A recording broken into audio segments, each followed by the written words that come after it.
Em todo o país, cada vez aumenta mais o número de pessoas dedicadas ao estudo dos objetos voadores não identificados e dos extraterrestres. Vivem em permanente vigília, passam noites inteiras ao relento, munidos de máquinas fotográficas e filmadoras, na esperança de dar um flagrante nos OVNIs. E mesmo que não consigam registrar o aparecimento, jamais desanimam.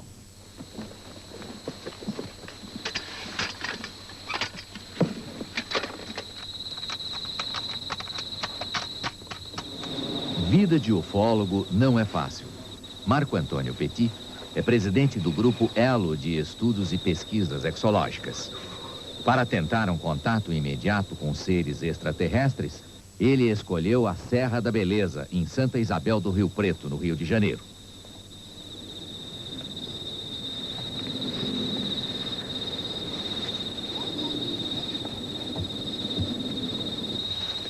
O frio aqui, muitas vezes, chega a 0 graus. Quer dizer, a 0 graus. E nós necessitamos realmente de uma preparação para enfrentar essa temperatura, para que a gente possa realmente aguentar o máximo de horas aqui realmente em pesquisa, né? Há 9 anos, Petit cumpre o mesmo ritual.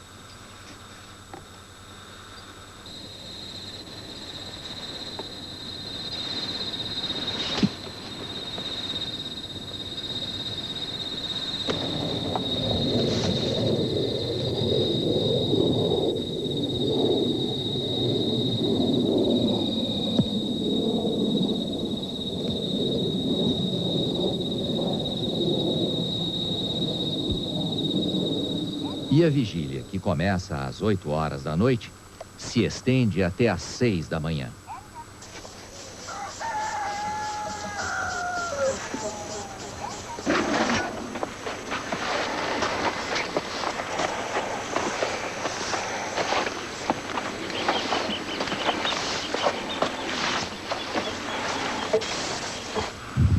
E aí, Petit, até agora nada? Até agora nada. Como eu coloquei para você antes, não é evidentemente todo dia ou toda noite que nós passamos em pesquisa que a gente tem a chance realmente de observar os chamados OVNIs aqui na região. Antes do ufólogo ir morar em Santa Isabel, já apareciam objetos estranhos nos céus. E a população da pequena cidade já se acostumou com esses fenômenos. Tudo é encarado com naturalidade. Como é que foi? Hein? Como é que foi? Eu vim de Barra do Freio um dia desse, aí falei com o Gil, eu digo, ó, aí o disco voador, tá na hora dele. Quando chegou ali na hora da serra, estava arraiado em cima da pedra, né? Na segunda-feira, eu só vi na sexta-feira. Eu fui lá e estava queimado, onde estava enterrado. Então, observei um raio assim de uns 40 metros, queimado, o capim, queimado onde ele estava posado. Eu tenho a impressão que eu perdi um pouquinho o sentido, porque eu poderia ter chamado mais pessoas logo na saída, e eu não tive esse expediente. Acompanhei por uns 5 minutos, a cavalo. Aí lá no pico da serra mesmo, o carro enguiçou. Aí eu desci do carro, descemos. Aí abri uma tampa do motor, tinha soltado o cabo da bateria. Aí isso fez que a gente olhasse pro céu e vi.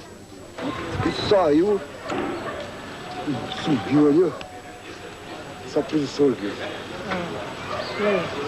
Aí eu cheguei na rua e falei, às vezes você bebeu. Eu bebi lá. Tava bom por tudo. Estamos acostumados, não é novidade para nós. Falar que no disco voador, né? Já o ufólogo argentino Alberto Romero, que mora na Bahia, teve mais sorte. Ficou conhecido internacionalmente por ter descoberto uma pegada de um suposto extraterrestre em Dias d'Ávila, próximo a Salvador. E mostraram essa pegada, que aliás, isto é apenas um molde de gesso que a gente fez, né? De uma pegada que tem 40 centímetros de comprimento e 18 de largura na parte mais larga. Em um terreno que era totalmente alagadiço e que após a aterrissagem de um objeto não identificado na área, ficou totalmente queimada essa área. O mais estranho fenômeno ocorrido no Pará e no Maranhão ficou conhecido como luz chupa-chupa e vem sendo estudado pelo especialista Daniel Rebisso. Dona Claudemira Paixão e Newton Cardoso foram vítimas da luz chupa-chupa na ilha de Colares. As pessoas relatavam que estranhas naves luminosas se aproximavam das aldeias da região do Maranhão do Pará e lançavam uma espécie de um feixe luminoso que paralisava as testemunhas, deixando-as momentaneamente paralisadas, com uma sensação de que algo era extraído do seu organismo. Elas diziam que era uma energia, um calor que saía. Outros chegavam a falar que era o sangue que era tirado do seu próprio corpo, de tal forma que eles chamavam aquela luz de luz sugadora ou luz chupa-chupa. No bairro do Ipiranga, em São Paulo, mora o ufólogo Claudeir Covo. Ele começou a se interessar por discos voadores em 1966, quando leu num jornal que astronautas haviam sido perseguidos por estranhos objetos. Desde então, Claudeir passou a se dedicar inteiramente à ufologia, transformando a casa de sua família num centro de estudos e atendimento a interessados no tema. Ele passou pela janela e falou assim: eu vim aqui para te levar comigo.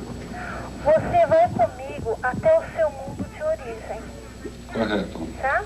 E esse ser que apareceu no seu quarto, como é que ele era? Eu não vi assim figuras exatas, sabe? Aqui em casa, de vez em quando, aparece até ETs, ok? Pessoas que dizem que são extraterrestres, onde a gente tem a oportunidade de entrevistar, bater papo, conversar e ver que tipo de coisas que essas pessoas têm a nos dizer. Aqui, isso daqui. Em casa de ufólogo, nada é por acaso. O relógio, que gira em sentido contrário, é um dos instrumentos que Claudeir utiliza. Muitas pessoas acreditam que esse relógio faz parte de uma brincadeira, de uma gozação, mas na realidade faz parte do estudo do comportamento da mente humana, visando exatamente a pane mental no instante que a pessoa está frente a frente com um padrão alterado. Isso mostra exatamente o que acontece com as pessoas quando estão frente a frente com o desconhecido, no caso específico, frente a frente com o disco voador. Ela é processada. Fundador do CEPO, Centro de Estudos e Pesquisas Ufológicas, ele dispõe de todo um aparato para trabalhar. Entre os chamados ufólogos científicos, é considerado um dos maiores especialistas em análises de fotografias de discos voadores. Isso é sinal que o objeto é tridimensional e que se trata de uma fotografia autêntica. Se, por exemplo, aqui nesse processo eletrônico aparecesse uma imagem totalmente com iluminação, tudo por igual, a gente já começaria a desconfiar de uma eventual fraude de uma pintura em vidro, por exemplo. Esses tipos de seres que têm aparecido, nós chamamos de humanoides, ou ufonautas, porque vem do termo UFO.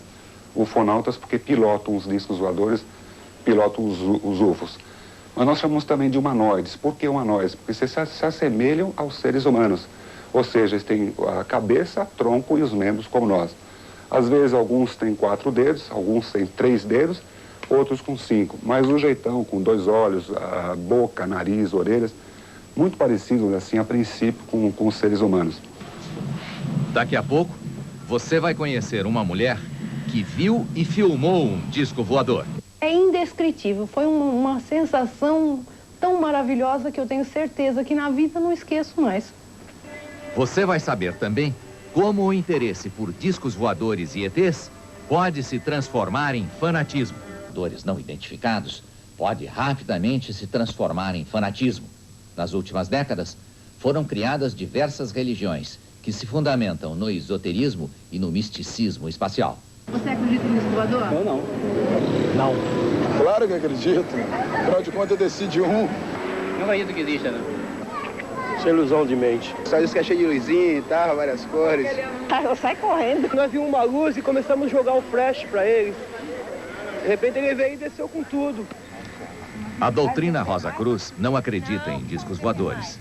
Mas este grupo de adeptos teve uma surpresa ao realizar um passeio à Chapada dos Guimarães, no Mato Grosso, há 3 meses.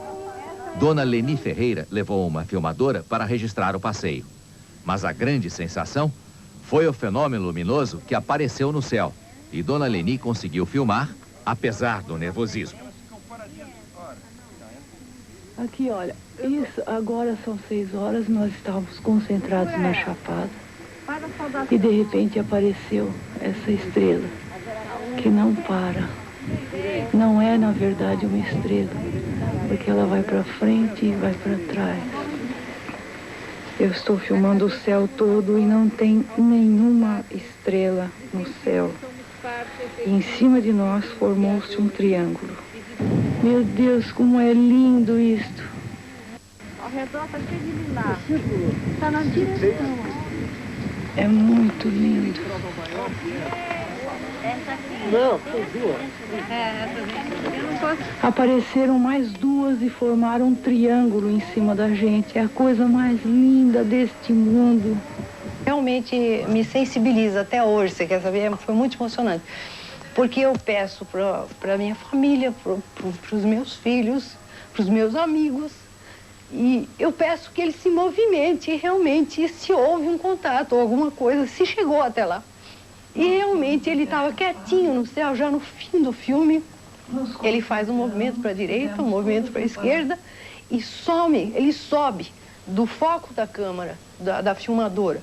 Então, para mim, aquilo foi uma experiência muito, muito benéfica. Eu me senti, sabe, nas nuvens. Realmente é indescritível. Foi uma sensação tão maravilhosa que eu tenho certeza que na vida não esqueço mais.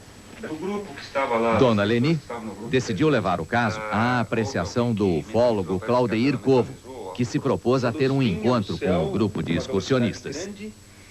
Só estou dizendo que eu vi e... eu acredito que todo mundo viu a mesma coisa. O doutor Luciano, ele tem uma personalidade muito forte e eu fico com receio no meu íntimo de ter sido induzido a ver algo sugerido pela mente dele. Acho que não é questão de nós termos sido induzidos a isso, porque foi uma outra pessoa que viu. Eu também não fui sugestionada, porque eu estava no lado completamente oposto ao do Luciano. Se eu estivesse lá sozinha e tivesse visto aquilo, eu falava, não, eu pensei, eu imaginei alguma coisa. Mas nós temos certeza realmente do que aconteceu, porque mais de 20 pessoas viram a mesma coisa. A conclusão até o presente momento é que realmente o grupo, a Leni em si, que foi a pessoa que registrou isso numa câmera, registrou a presença de um OVNI, de um disco voador nos céus da Chapada do Guimarães. Em Salvador, na Bahia, funciona neste prédio o Centro Exobiológico Astar Cherran, fundado em 1970 pelo jovem Paulo Fernandes. Ele tivera um encontro com o extraterrestre Astar Cherran, que o encarregou de divulgar mensagens de outros planetas. Paulo Fernandes, quando manteve contato físico com Astar Cherran, ele recebeu a orientação de que este centro fosse fundado para divulgar não só a existência dos nossos irmãos extraterrestres, como também as suas mensagens. Paulo Fernandes morreu aos 33 anos e, desde então, Raimundo Crispim Santos ficou responsável pelo recebimento das mensagens extraterrenas. Não existe uma mudança de voz minha, não existe nenhuma alteração no meu corpo, não existe nada. Eu permaneço em consciência, como eu estou aqui, como se eu poderia estar aqui nesse minuto, né? E recebendo essa comunicação, mas só que essa comunicação, conforme as explicações que eles já nos deram, se processa a nível assim de alma para alma, no nível mais sutil. Eu cheguei a ter esse centro através de um amigo, né, que narrou que tinha conhecido uma pessoa que tinha contato, né, com seres extraterrestres. Então eu vim, né, para ver os extraterrestres e para ver as naves. A religião que mais se aproxima dos discos voadores é a cultura racional. Seus adeptos acreditam que todos os seres humanos são extraterrestres. Os fundamentos dessa religião peculiar surgiram na tenda espírita Francisco de Assis, no bairro carioca do Meia. O chefe do centro, Manuel Jacinto Coelho, recebeu em 1935 uma mensagem telepática de um mundo superior. Era uma ordem de que ele fechasse o terreiro e criasse a cultura racional, que se tornaria mais conhecida como Universo em Desencanto. A sede da religião fica em Nova Iguaçu, município próximo à cidade do Rio de Janeiro. O líder Manuel morreu no início deste ano e seu corpo foi embalsamado, para jamais deixar o templo do racional superior. O senhor Manuel trouxe o remédio da cura da humanidade. Ele trouxe a cultura racional que desenvolve o raciocínio do ser humano. Então, o Manuel é um extraterrestre? O Manuel é um extraterrestre. Não só ele, como eu também sou. Como você também é. E o telespectador que não está nos ouvindo também, que está nos vendo, você também é um extraterreno. Não se assusta não, que é.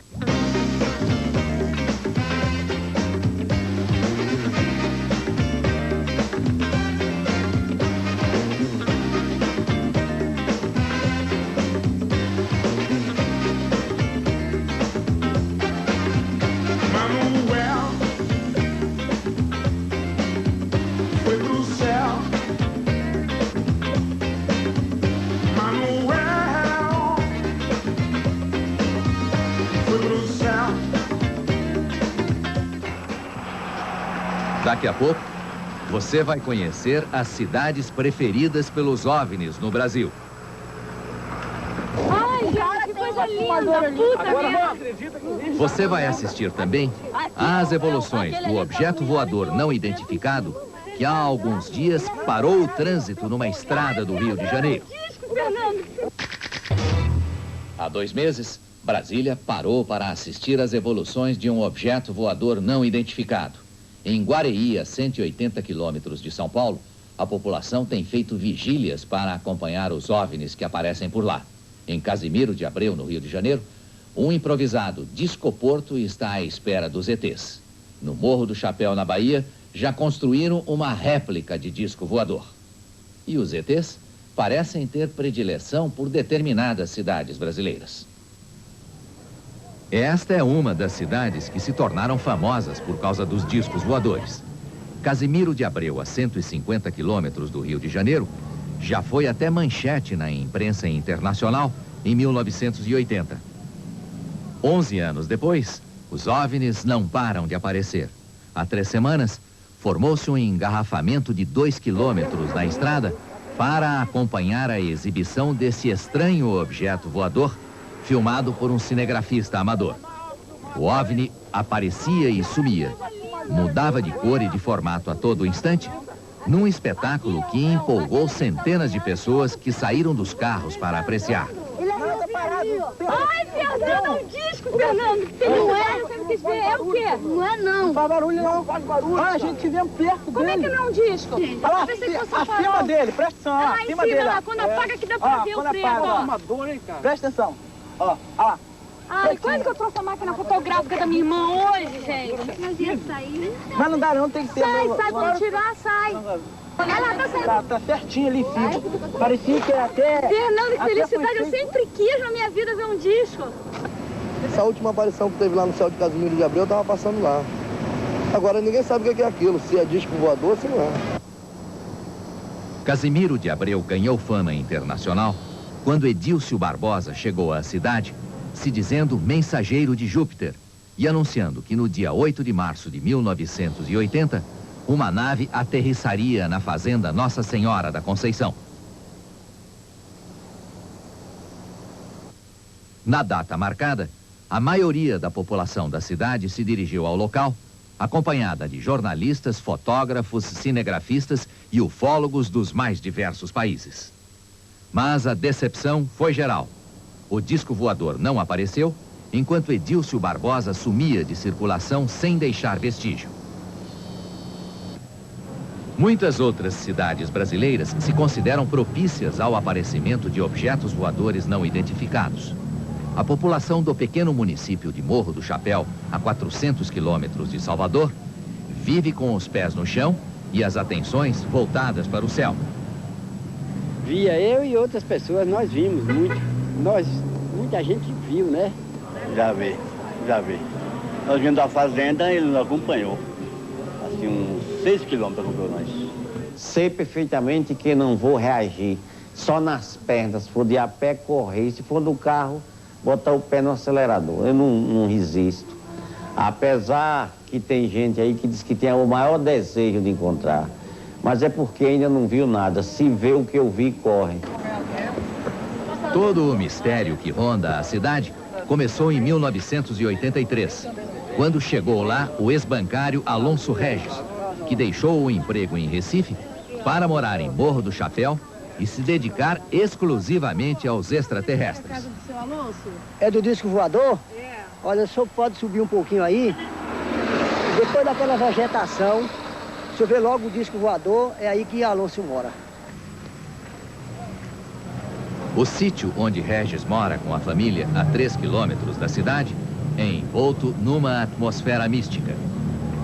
Logo na entrada, ele dá boas-vindas aos ETs com a inscrição ERCS, que na linguagem extraterrena significa Encontros de Remanescentes Cósmicos Siderais. Para atrair os ETs, Regis até mandou construir uma réplica de disco voador.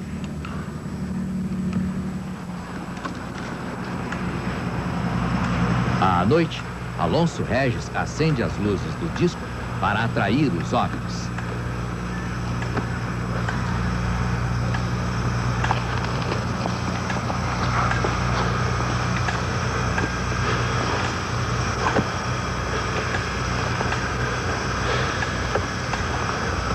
Eu resolvi construir essa maquete de uma nave aqui dentro da minha propriedade, primeiramente para prestar uma homenagem aos seres extraterrestres e, em segundo lugar, para familiarizar o povo, de um modo geral, com esse problema de naves, de presença extraterrestre aqui na Terra. Convencer a população de que os ETs existem e Morro do Chapéu é a porta de entrada deles não foi problema para Regis Alonso. Desde que chegou à cidade, ele conseguiu que o jornal Correio do Sertão abrisse espaço para divulgar suas mensagens siderais. De início, só Alonso escrevia. Hoje, muita gente defende a tese e estão convictos de que os extraterrestres existem e estão em torno de nós. O Alonso provavelmente vai ser o comandante de uma nave dessas, né? Mesmo não sendo ET, né?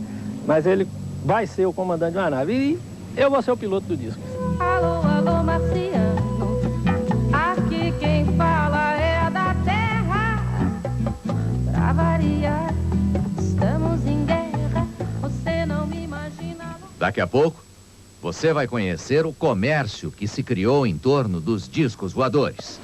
Guerra das Estrelas, Extraterrestre, o ET, 2001. Humanas como são os homens da Terra. Ao menos para o Iraque, na recente guerra do Golfo, o Stealth Bomb, avião americano invisível aos radares do inimigo, pode ter parecido uma arma do outro mundo. O comandante Brito da VASP se tornou alvo da imprensa desde 1982. Ele pilotava o voo 169 de Fortaleza para São Paulo, quando foi perseguido por luzes estranhas. Hoje, o ex-comandante virou um ufólogo. Então, não permitir que toda a humanidade tome conhecimento, talvez possa vir de um lado como uma forma de evitar o despreparo da humanidade com relação ao fato extraterreno. A evidência de existência de civilizações extraterrenas e a sua colossal evolução com relação à nossa posição. Nós, antropólogos do mundo inteiro, estamos cansados de esperar que os governos nos digam a verdade que eles conhecem sobre os discos voadores. Eles têm cobertado a verdade durante mais de 43 anos. Nessas reuniões maciças que nós tivemos, agora, 2 anos atrás na Alemanha, 4 anos atrás também na Alemanha, todos estão esperando e aguardando que isso aconteça. Nós não vamos aceitar mais que quando aparece disco com testemunhas, dúzias de testemunhas, de pessoas que estão vendo, pessoas de bem, pessoas preparadas, filmam, tem lá o filme para se ver, a documentação, e vem depois a resposta, balão meteorológico. É muita falta de fantasia. O Centro de Estudos e Pesquisas Ufológicas mantém em seu arquivo cerca de 50 filmes que documentam o aparecimento de objetos voadores não identificados, inclusive estas impressionantes cenas sobre as quais até hoje não existe explicação.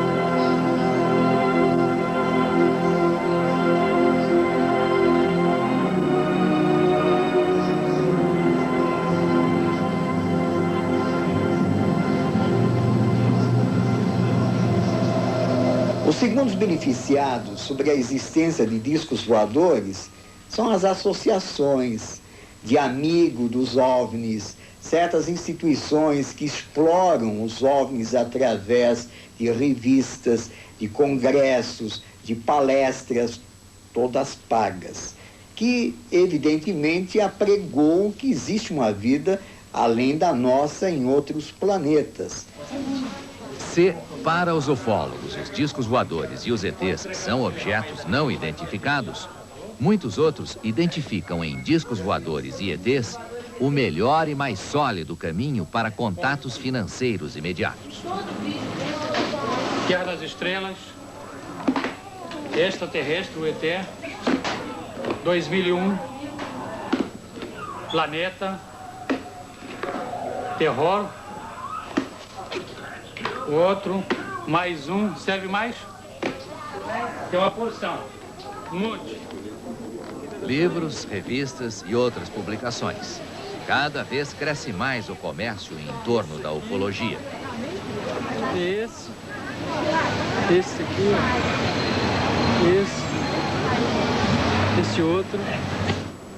O desenhista Lincoln Pires, que ficou conhecido na comunidade ufológica por ter desenhado vários extraterrenos para serem apresentados em congressos, procura agora um contato publicitário para seu novo trabalho. Eu curto, ficção científica, e estou começando a preparar uma história em quadrinhos sobre o tema de ficção científica, É uma história passada aqui no Rio de Janeiro mesmo, entendeu? Aproveitando bem essa coisa da ecologia, O fascínio pelo desconhecido também é um grande vendedor de jornais. E os editores mais experientes sabem disso. E eu editando o jornal Última Hora lá em São Paulo, houve coleguinhas, repórteres fotográficos, que dizem, vamos fotografar um disco voador. E eu fiquei, não é possível, não, nós vamos fotografar. Não, nós temos aqui um botão de jogo de futebol, de mesa, de botão, e eu jogo no espaço, no ar e fotografo, e é um disco voador, rapaz. Eu fiquei, mas como é que isso vai cascatear? Nós vamos enganar a opinião pública. E nós fizemos uma grande brincadeira. Nós compramos 4 pratos desses de papelão de festa, 2 grandes e 2 pequenos, pintamos ele todo de prateado, colamos um no outro, jogamos e tiramos uma fotografia, então aparecia um disco voador em cima da cidade de Recife. Você já viu disco voador? Eu não. Já. Aonde? Lá.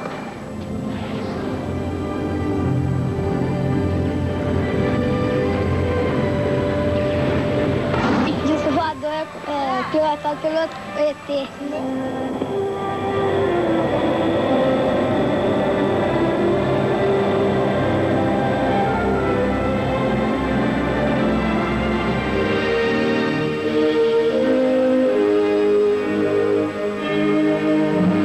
Daqui a pouco, você vai começar a conhecer os programas alternativos